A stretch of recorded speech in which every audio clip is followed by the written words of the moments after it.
Барлықтарыңызға сәлем, менің есімім Гүлшат.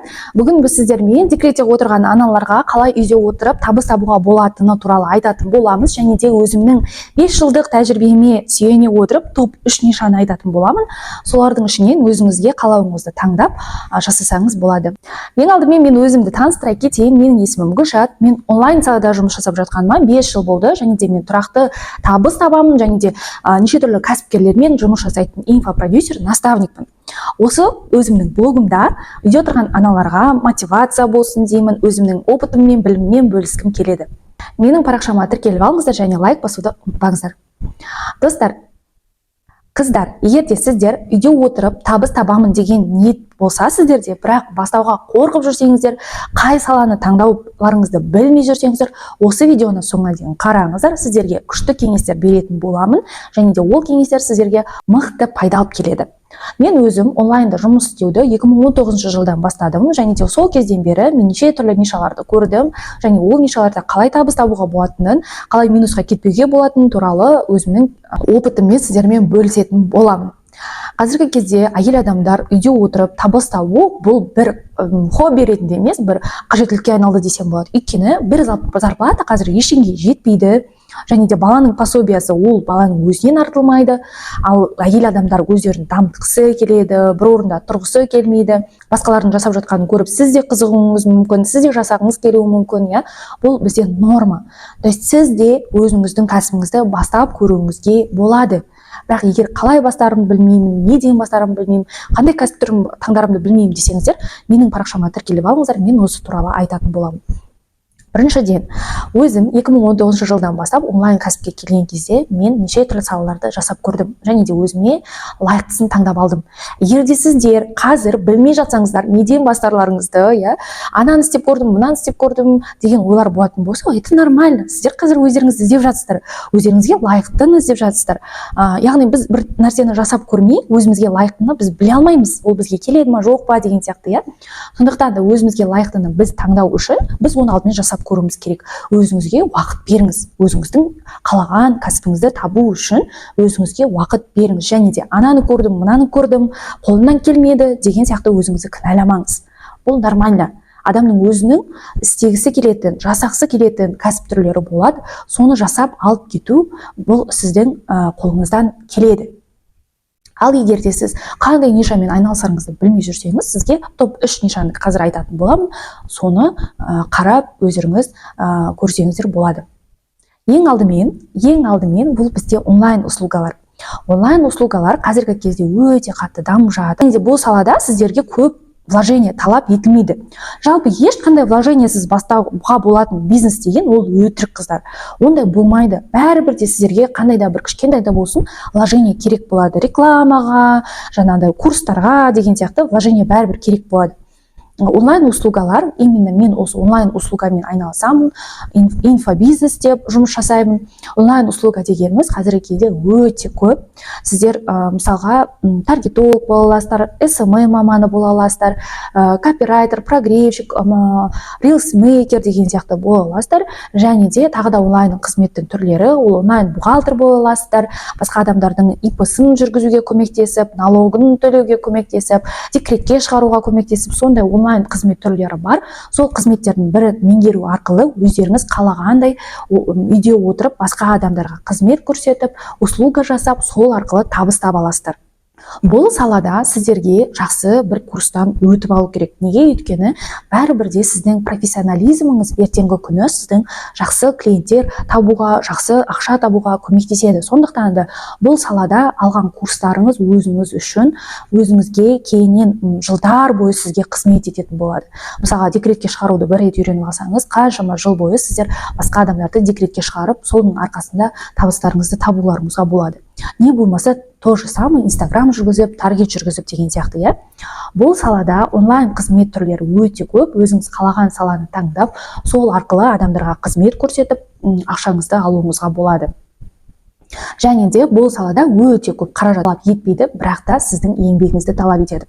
Егер де сіз бір қызмет түрін көрсететін болсаңыздар, сол салада өте активно өзіңізді көрсетіп, клиенттермен жұмыс жасап, сол процесті өзіңіздің блог бастап, блогыңызда көрсетіп, реклама жіберіп, рекламадан клиенттер алып, көп жұмыс істеуіңізге көп жұмыс істеуіңіз керек осы салада табысқа, тұрақты табысқа шығу үшін.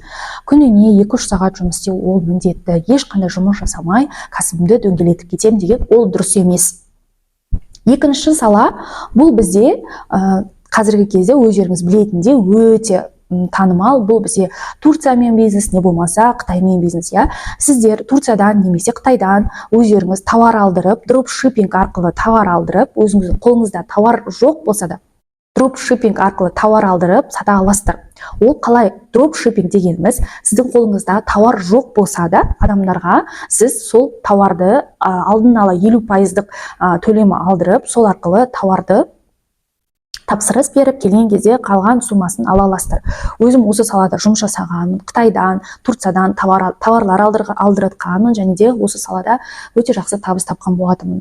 Бірақ та бұл жерде сізге физически көп жұмыс істеу керек болады. Товарларды дұрыс таңдай білу, товарларды алдыртып, оны адамдарға жеткіздіріп беру деген сияқты сіздер жұмыс жасау керексіздер. Бірақ та бұл салада тағы да онлайн түрде өздеріңізді дамытып отыруларыңыз керек. Өйткені дропшиппингтан тапсырыс алу үшін өзіңіздің онлайн платформада өздеріңіздің кәсіптеріңізді көбірек көрсетулеріңіз керек. Ол қалай? TikTokта, Instagramда, YouTubeда, барлық желілерде өздеріңіздің товарларыңызды көрсетіп, сол арқылы тапсырыстарды жинап, одан кейін соны тапсырыс беріп, келгеннен кейін оны тапсырыс берушіге жіберіп, ақшаны өздеріңізге аласыздар.